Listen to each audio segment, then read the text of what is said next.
it almost didn't happen. So people ask us all the time, how did we meet, right? But the truth is that it really almost didn't even happen. You got that right. What up, though? What up, though? It's Wendell and Shannon, your favorite travel couple from Detroit, Michigan. The names and faces behind Black Love, Black Travel. Yes. And we decided to pivot a little bit, Mm-hmm. and we're not going to talk about travel.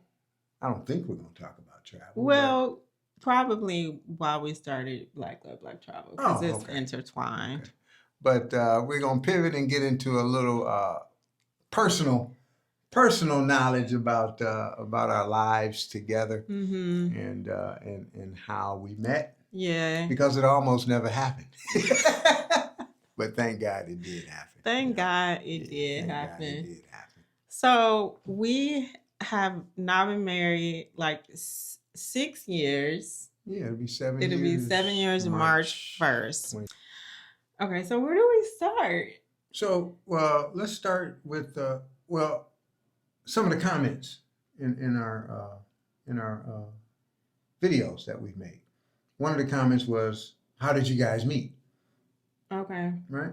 All right. I don't know who sent the comment, but somebody commented, "Beautiful a lot of couple, people. a lot of people, beautiful couple. How did you guys meet?" Mm-hmm. So that sparked us to think, "Oh wow, let's do a video on how we met." And not only that, we were just recently in Atlanta, and we went to a friend's birthday party. And at that party, we met somebody, and she asked us, how did we meet? And we told her. And then we met up with another creator while we were in Atlanta. And she asked us, how did we meet? And we told her. And they both were like, nah, that's what y'all need to be talking about. Right, that's what everybody need to hear. Yeah.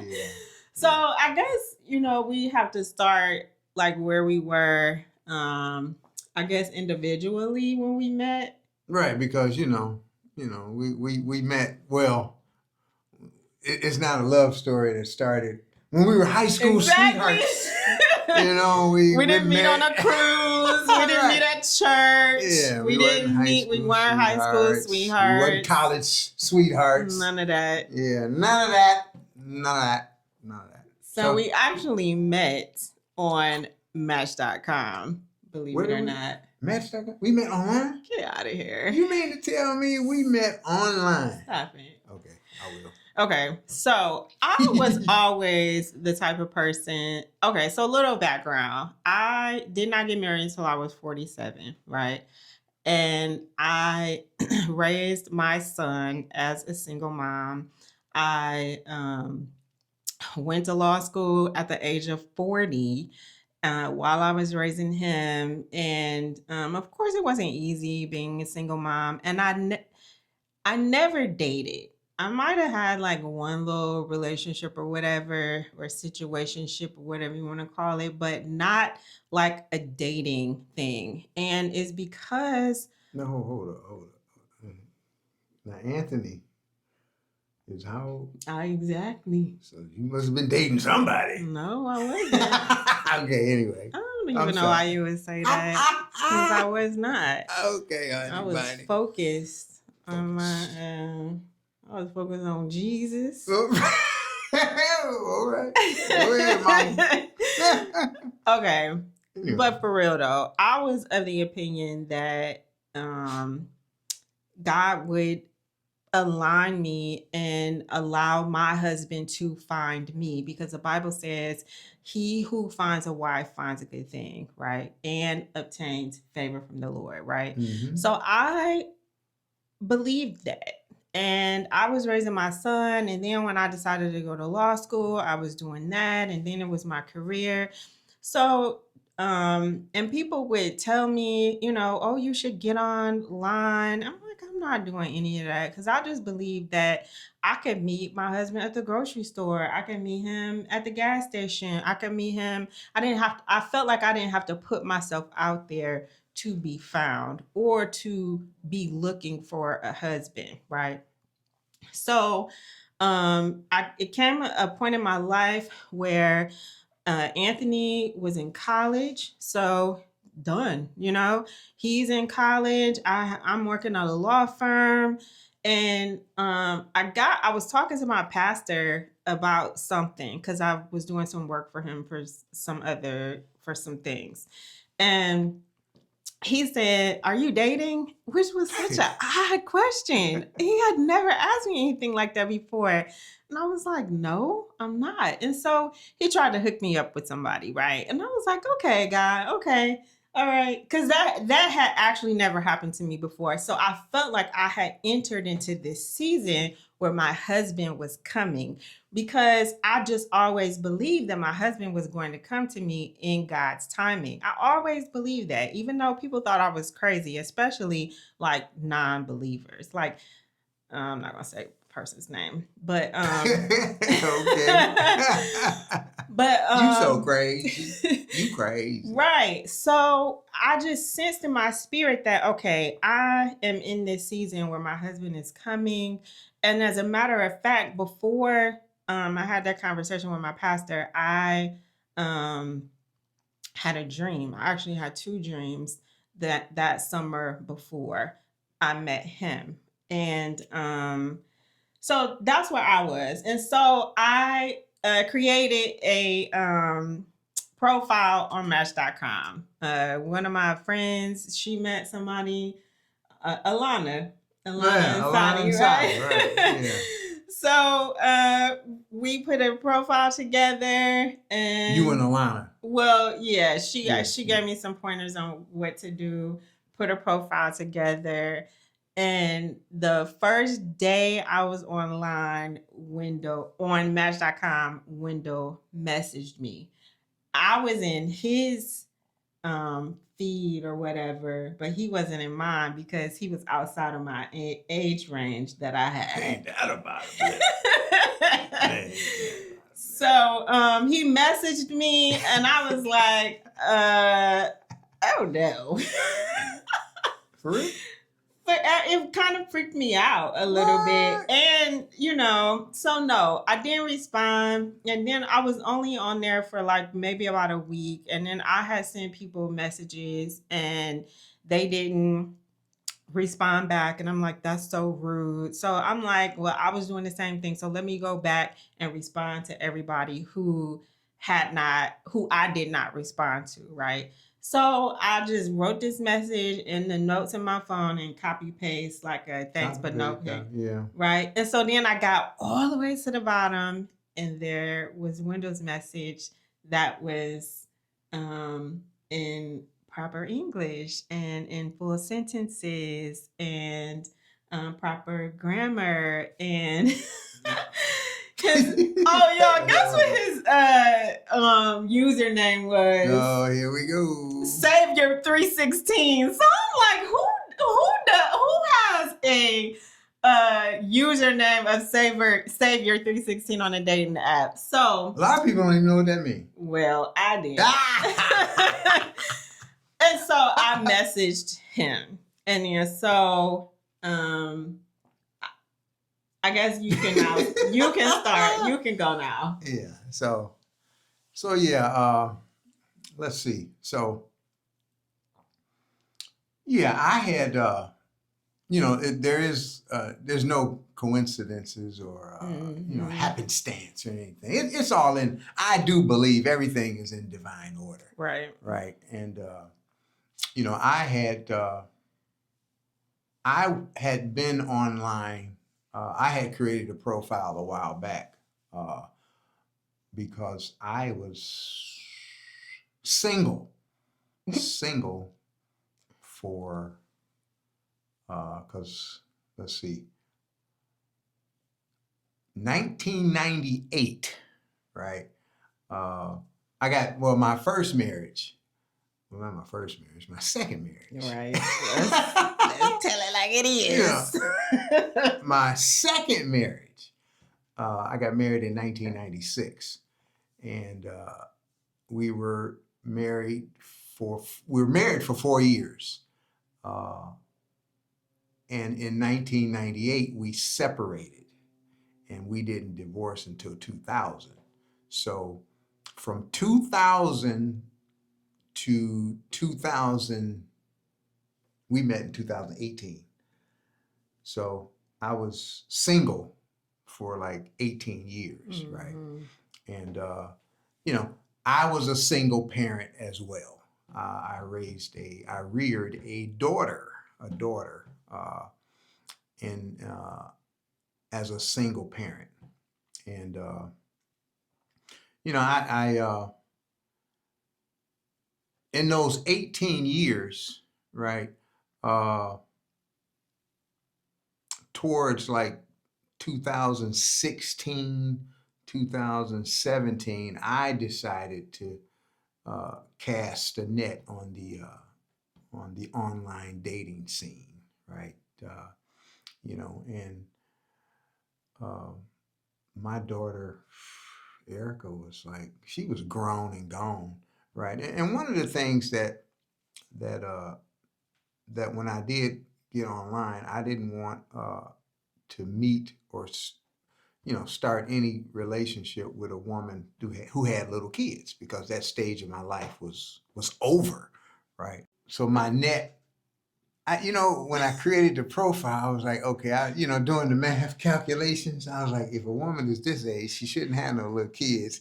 If she this age, her kids should be grown and gone or whatever. Because when we met, I was 55 and you were 47, right?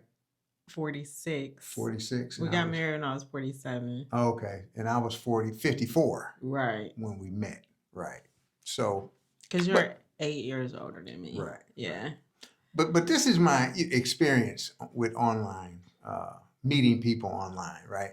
So the thing about it, and I had gotten like, jaded with meeting people online, because I created this profile, I would send these messages, right? And it would be, proper messages introducing myself, right. Yeah. I enjoyed viewing your profile. Exactly. It looks like we have some things in common. Let's connect and talk, right? And I would send these messages, and I would get like, hey, back from somebody, or hi you, right? And I'd be like, what kind of world is this? You don't even know how to respond to a message. So then, Chris, let me tell you, because I had talked to one guy, and he was like, that's what's up. That's what's up. Every other word, that's what's up. I'm like, oh my God. Did he say that's what's up one more time on the screen? So it had got to a point where I was like, I'm through with this online stuff. I'm finna send a couple of more messages. I saw Shannon's profile. I was like, okay, this sister fine. You know what I mean? She put up some nice pictures, and she's a very beautiful woman, like I like them. And I said, all right, I'm gonna send the last few messages. And I said, if I don't get no messages back with some nice writing, and like a person that's got some sense, then I'm done with this online stuff. And actually, I'm done with women. Actually, because the thing about it, when that second divorce, I was the type of man was like, you know what, I ain't never getting married again. This is some BS. But over those 18 years, I learned and I grew and I matured to a point where, marriage is a beautiful thing if I'm together, So I sent the messages, and I messaged. Now her username was Esquire. What was it? Esquire with some numbers behind it. What was it? The lawyer, Esquire. What was the numbers behind it? There was a 316. It was what? 3. I don't know. I don't even remember, but it was Esquire. But I messaged her, and and I didn't hear back. I didn't hear anything back, and that was like, and then I was like done. I said, I'm done with this online stuff because, I hate to say this, but I was like, these women online are not serious, and Mm-hmm. I'm done with it. And I know you mentioned, where you can meet uh, your husband, and I thought that too. I was like, well, I can meet my wife anywhere, my Right. future wife anywhere, grocery store, in the parking lot Right. of somewhere, out and about. Mm-hmm. But you know how that go. Well, for me personally, you see somebody, you say hi and you keep moving because Right. you're working every day. I'm working every day. I'm doing what I do. I ain't got time to, Yeah. start a conversation in the grocery store. You know what I Mm-hmm. mean? So I tried the online thing, and you messaged me back. Yes. So Yeah, you messaged me I back. got that message and I was like, oh, okay, let me see what this is about. So I looked at his profile again and that was what he said. He was like, I see we have some things in common. Mm-hmm. And then I looked at his profile and then I guess like in Match, you could see if somebody look at your profile and he was like, I see you took a peek at my profile. Right. So I messaged him back and I was like, God, I can't. What did I say? It was something about coffee. You were no, you were I you Oh, I said, how's this online dating thing going for you? Or right. something like that. Okay. And you were like, not good. And I was like, Mm-hmm. not good for me either. It's actually been like an experiment. And then you were like, well, I don't want no parts in your experiment. Right. I'm not a guinea pig. Right. That was funny. So I was like, okay, so he ain't about no games. I was like, okay, let's meet up for coffee. Mm-hmm. So I said, let's meet up for coffee. I think that was on a Saturday because we met for coffee the next day on a Sunday. So I went to church Sunday morning. I told my mom and Anthony, hey, I met this guy online. I'm going to this Starbucks over here. Gave him a location. I'm like, so just in case y'all know where I'm at, right? So I didn't know that was a thing.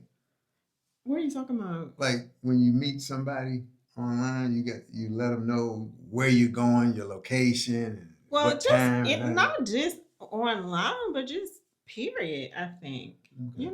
I mean, especially being a single Woman. yeah, Okay. just let your family know. Especially Right. for me, I've never had done anything like that before. Right. So I let my family know where I was gonna be. Okay. Yeah. So I guess because from my perspective, I'm a stand-up guy. I ain't about no. I didn't know No. you was no stand-up guy. Well, you saw my profile. Man, get out of here. So okay, so let me tell you. So I get all dialed up, right? Like a little, little cute, little tight jeans, but not too much. Little short. It was because it was February in Detroit, so it was cold. I had on a little sweater, shawl, some tight jeans, showing a little bit, hips and thighs. a little bit, right? I had on my boots, right? And I walk into Starbucks. No, I take that back. I was on my way and he called me and he said, can I get you anything? I was like, okay, we're starting off on the good foot already. So I told him my order. He took my order and I heard his order. I was like, oh, he go to Starbucks all the time because he got his little order, right? So I get there. I walk in. He has my coffee sitting there. He's at the bar. I walk in and y'all, he was like, you are gorgeous. Like those is the first words he said to me. And I was like, thank you. Yeah, because and you are gorgeous, Thank right? you, You are baby. gorgeous because I think that was when that movie came out, Wakanda, Black Panther. It was because I think you went to see it the day. Right. Yeah, You saw it yeah. the day before. The day before, and in the movie, they were telling the Black Panther when he see the girl, the lady, don't pause, right? And I was like, oh my God, I paused. He said, you are gorgeous. Yeah, but what you were saying was I had gotten to a point where I was like, you know what? It's a meet at Starbucks. I'm not trying to get dressed up.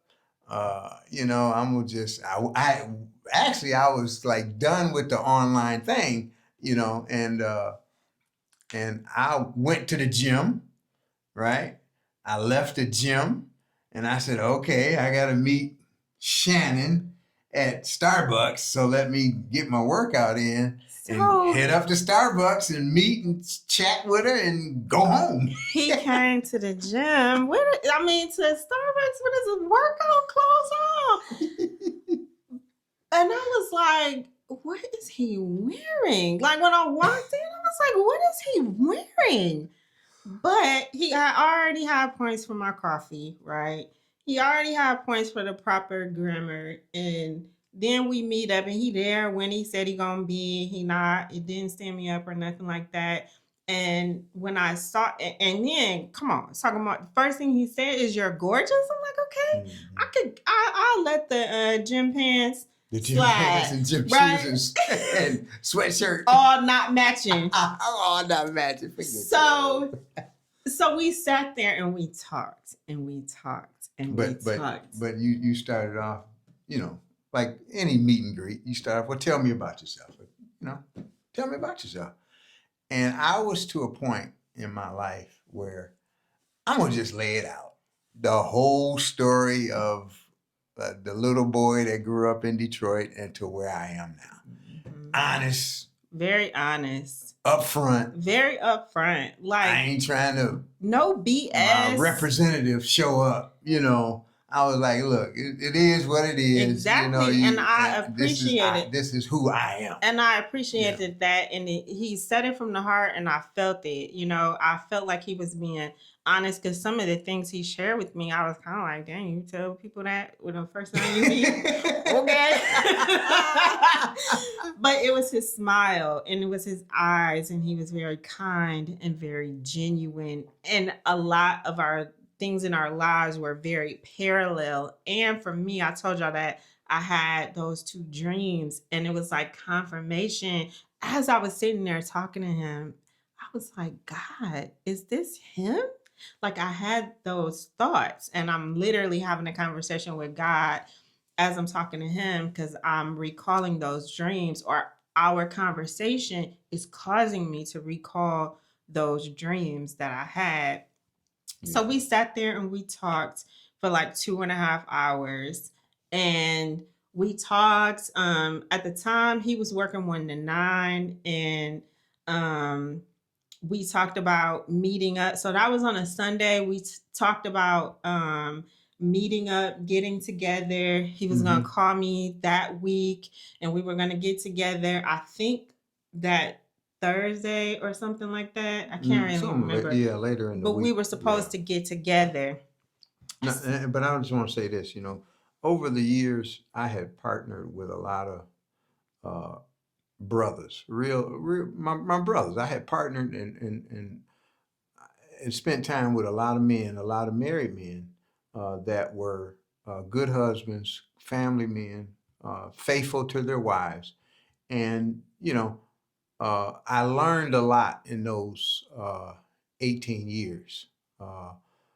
Because to be honest, to be brutally honest, I come from a two-parent household with a mom and a dad, and my dad, uh, I grew up in a house where, with three other brothers, and my dad never took the time with me, that is, to sit me down and say, all right, this is what a husband is. These are the things husbands do. And these are the things husbands don't do. And, now my dad led by example, right? So what I saw, but for him to sit me down and actually talk me through it, that never happened in the household that I grew up. But I did see, things that husbands do and provide for their family, right? So So that's the kind of household I came from. And over the 18 years, what I learned that's stuck with me is that just be yourself, Wendell. Be who you are, be true to yourself. And once you share your true self with someone, if that's the person for you, that person will be there. They're not going to go away, because they're going to accept you for who you are with all your assets and all your liabilities. Because I'm not a perfect man, but I am a perfect man. You perfect Anyway, for me. I'm perfect for you.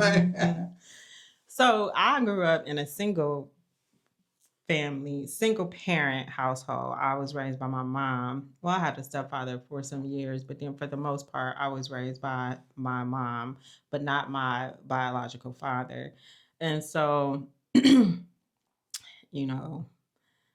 I didn't see a 2-parent household. And, my mom was like, don't you let no man do this and don't you let no man do that. Because that's how she thought. You talk like that. So anyway, we at Starbucks, we talked for 2.5 hours, and then we got up to leave. And he walked me to my car. And I had came up a little bit in life, bought me a little BMW, right? And he was like, oh, that's a cute little BMW. I was like, this guy here. That's a cute little BMW. So anyway, so he walks me to my car and he comes in for a kiss. A little peck. I wanted a little peck to see if it was going somewhere. So I was like, boy, please. I did not say that. That's what's in your little mind. But that's not what I said. You did say that. I did not.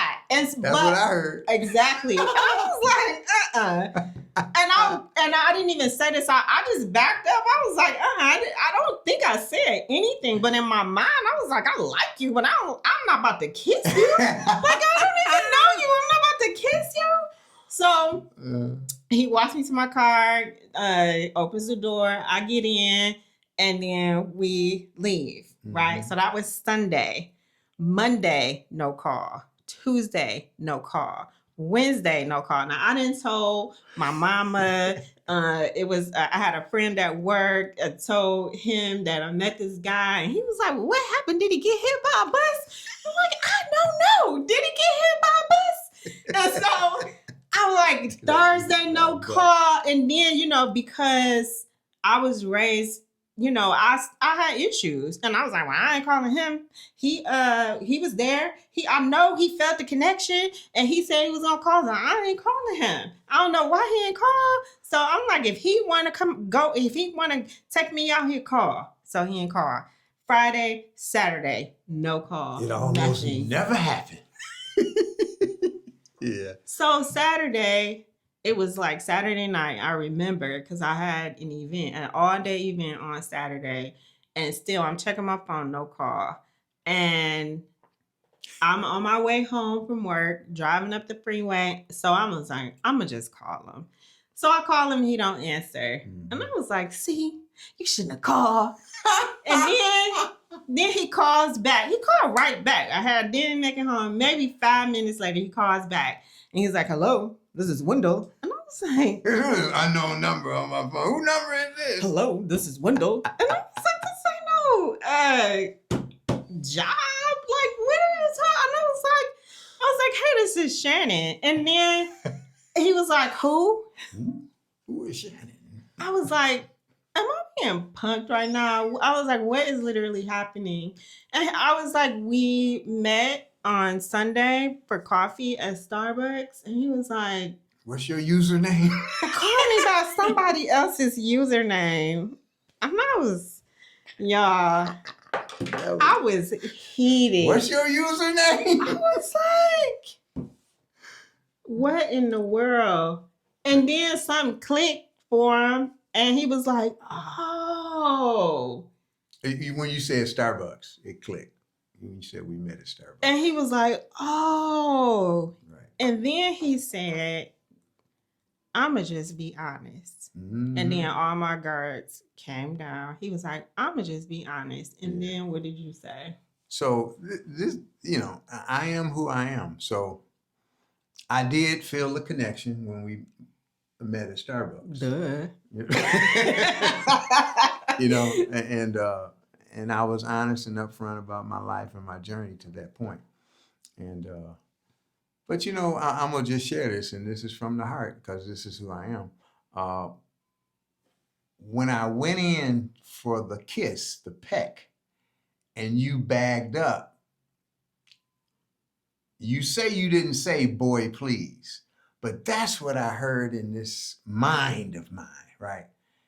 And that just, I told myself, I ruined it, right? I just ruined this meet and greet because my mind said you should have never went in for the kiss. And then when you bagged up and didn't give me the peck, I heard in my head, boy, please. And it took me back to when I was like in the fifth grade or fourth grade, you know, because you know how, you know, and I don't know if any other guys can relate to this, how you go to like a party or house party, you see a girl, you ask her to dance and she say no, and you feel like this big, but then you see the dance floor and she's on the dance floor dancing with somebody else. And I'm like, oh my God, you know. So and that's what he told me. That rejection, rejection is I didn't know that it ran that deep in me. Mm-hmm. I didn't know. Mm-hmm. And that's what I felt when you bagged up. And I told myself, oh, Wendell, you ruined that. And it's funny how my mind is. You just went out my mind. When I drove off in my car, I was like, oh, you messed that up. Oh, and so then, like in the week while I was waiting for him to call me back, right, he deleted his profile. I was like, okay, see, I am the one. He deleted, he done. Ain't that funny? The reason I deleted my profile because I was like, oh my God, you messed that up. I was like, you know what? The hell with this online dating stuff. I ain't doing it no more. I'm done with it. Yeah. And I'm done with women. Mm-hmm. But you thought I deleted it because I was the one. You was the one.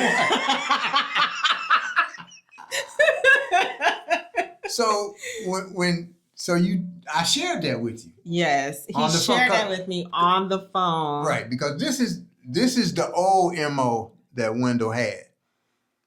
When you asked me that question, what was the question you asked?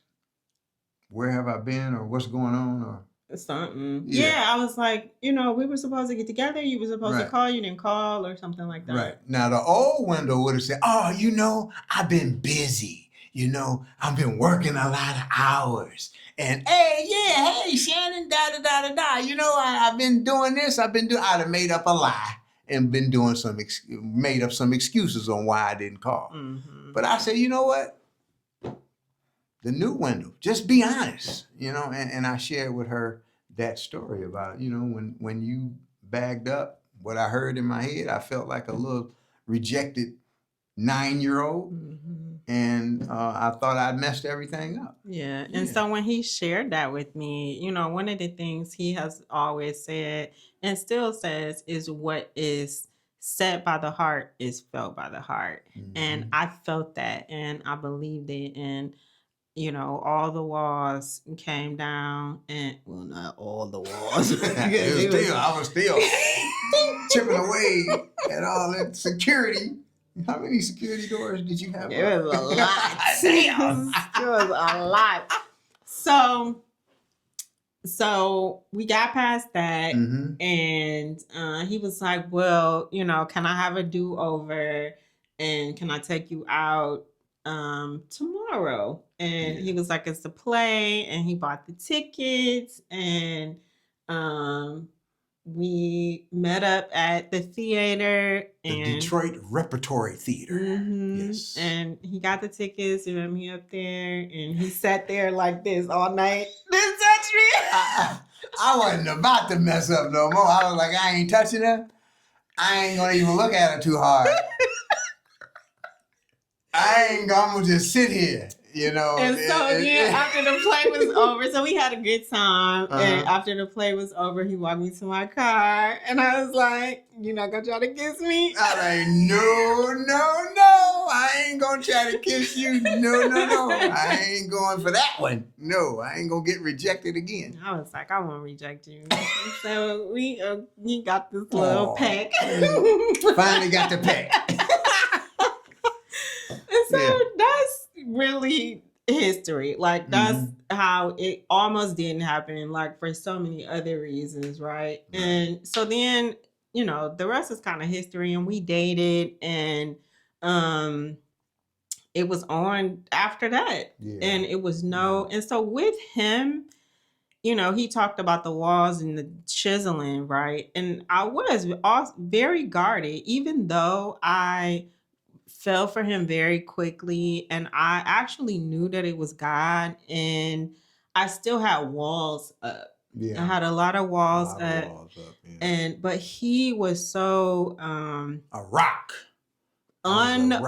Unmovable. You know, no matter how much little, you know, how I was tripping, like, you know, he told me he loved me first, and I would be like, okay, bye. Because I could tell by the look in your eyes that you were falling in love with me. This is the lyrics of some song. Get out of here. I could tell by the look in your eyes that you're falling in love. That's what I kind of figured, but no.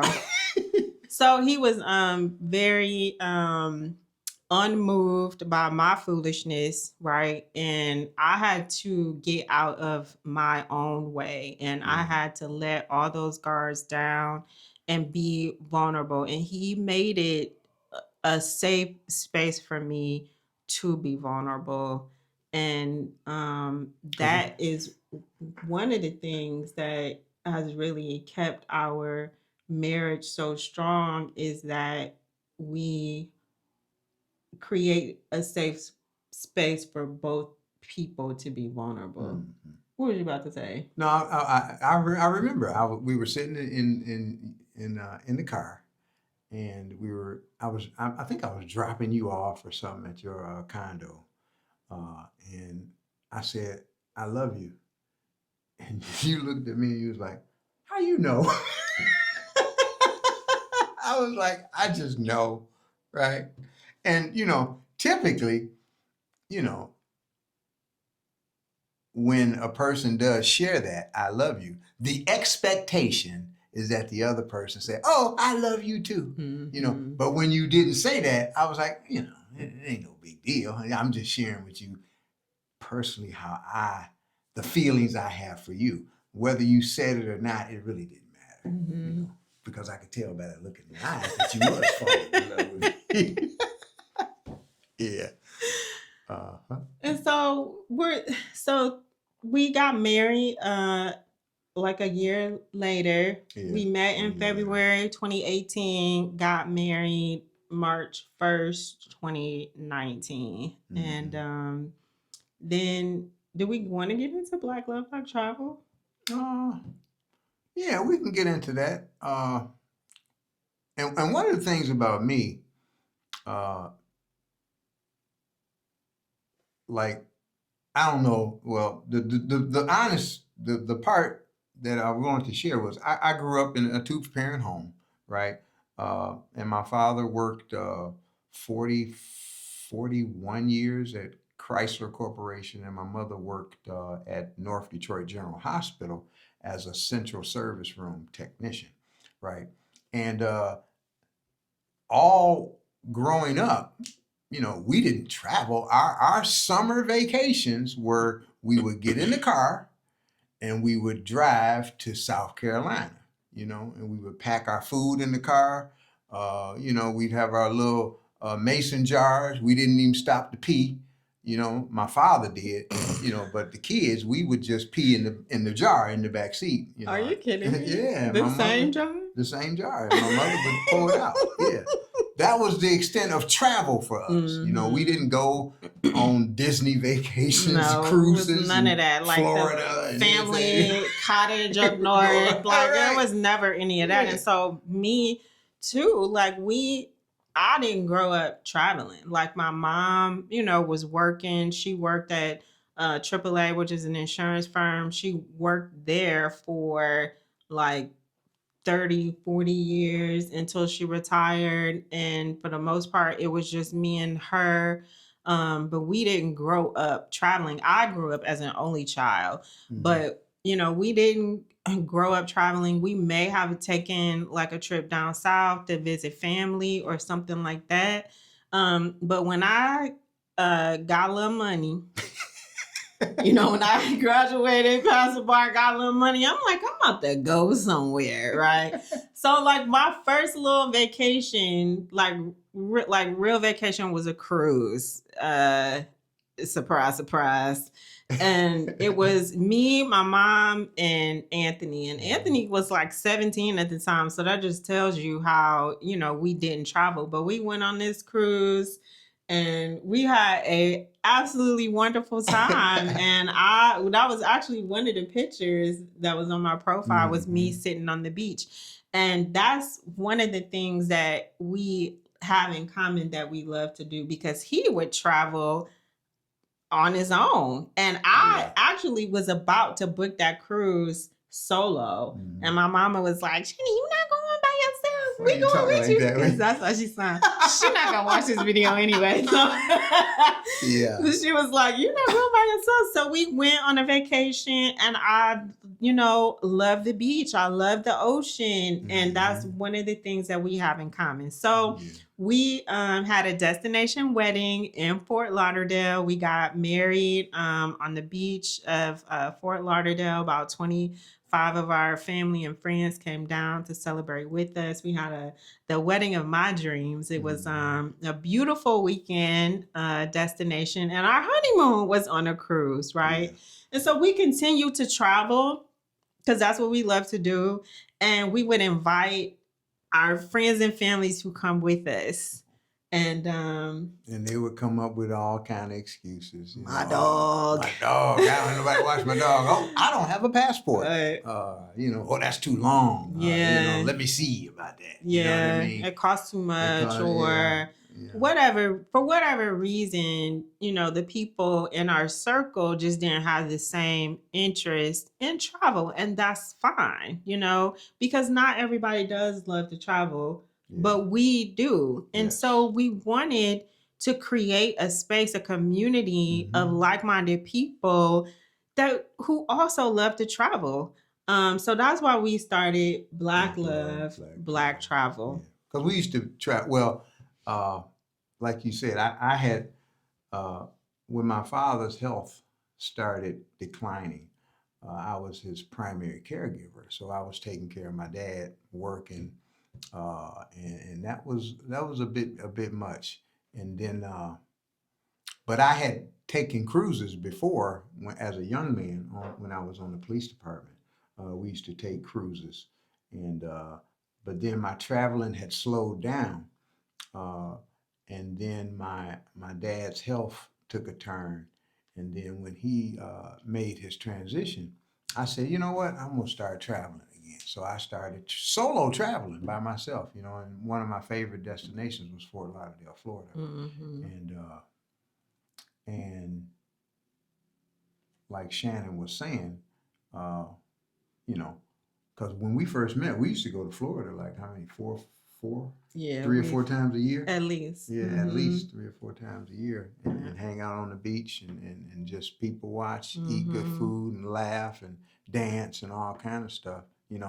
And then I remember that I asked you when we were dating, I was planning a solo trip. Exactly. To Mexico. Mexico.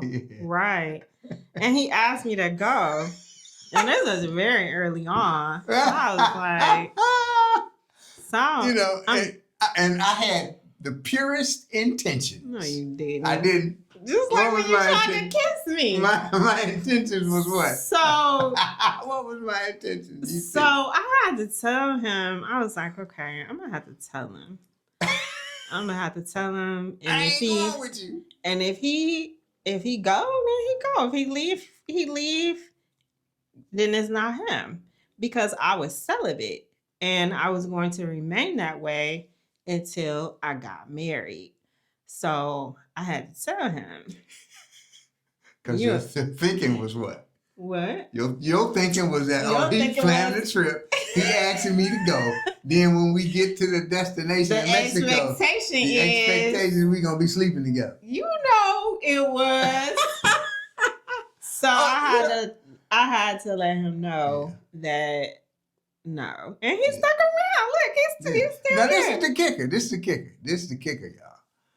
Cause when we met, I don't know how many weeks it was,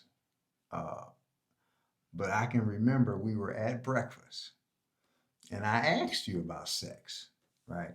And you told me you were celibate. We were at that restaurant. I had already told you that, and then you brought it up at breakfast. I brought it up again, and Wendell thinking like, you don't do nothing. You know I'm editing this out. I'm not putting this in there. Now you gotta put that in there. No. But the bottom line was when she told me she was celibate and she didn't do anything, right? I was like, wow, that's beautiful. In my spirit, I was saying, but in my mind and in my flesh, I was like, that's kind of like, I don't believe it, right? But then something in my spirit said, ask her how she do it, because I wanted to be there, right? I wanted to be there too. And I asked you, I was like, well, how do you live life, at this stage of life you're in and not have sex and be celibate? And what did you say? I don't know. What did I say? No, you got that book. Remember the book you shared with me? That's right. Megan Good. Mm-hmm. Yeah, you had a book. And the book, I forgot the title of the book.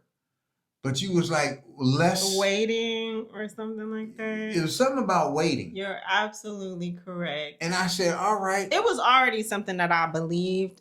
Mm-hmm. Then I was just doing it anyway.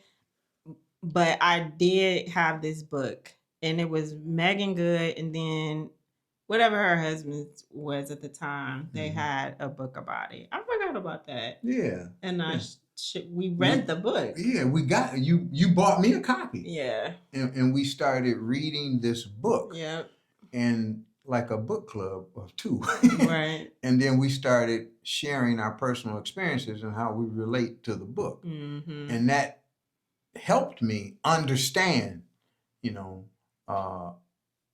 the value of waiting and the growth, spiritual growth that comes from waiting. Right? Because we really got to know each other spiritually. Exactly. Instead of just on the flesh and on the surface. Right.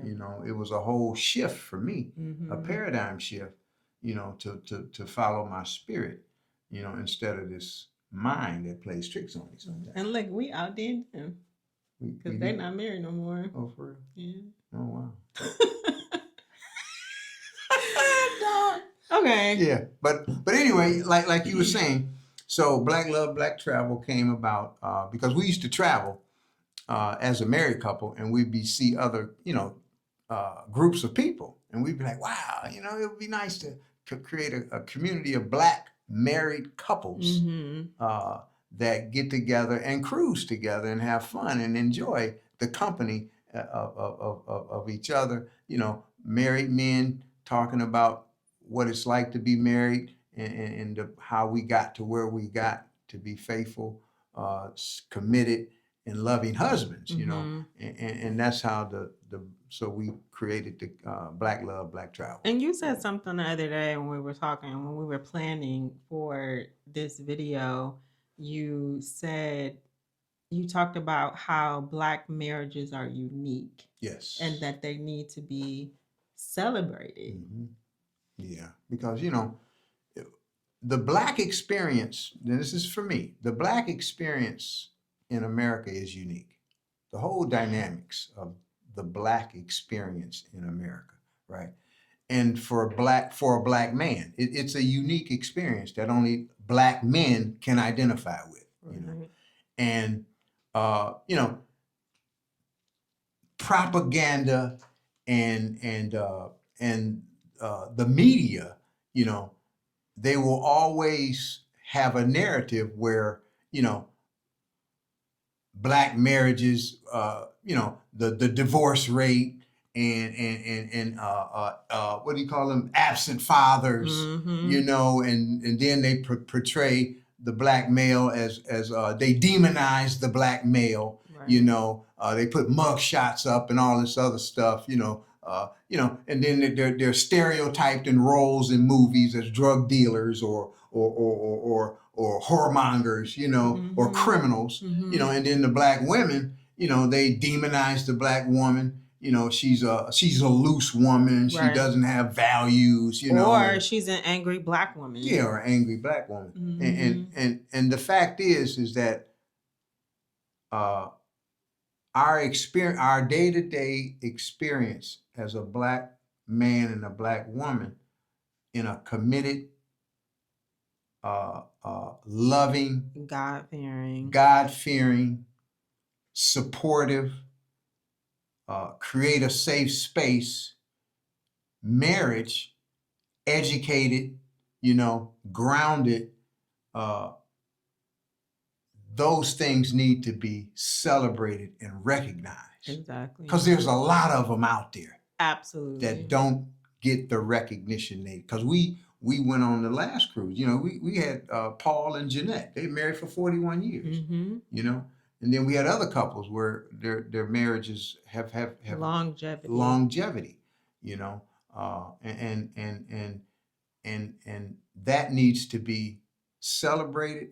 That needs to be put out there so people can see, the next generation can see, these things do exist. And They not do. only that, so many other couples that were on our last couples cruise um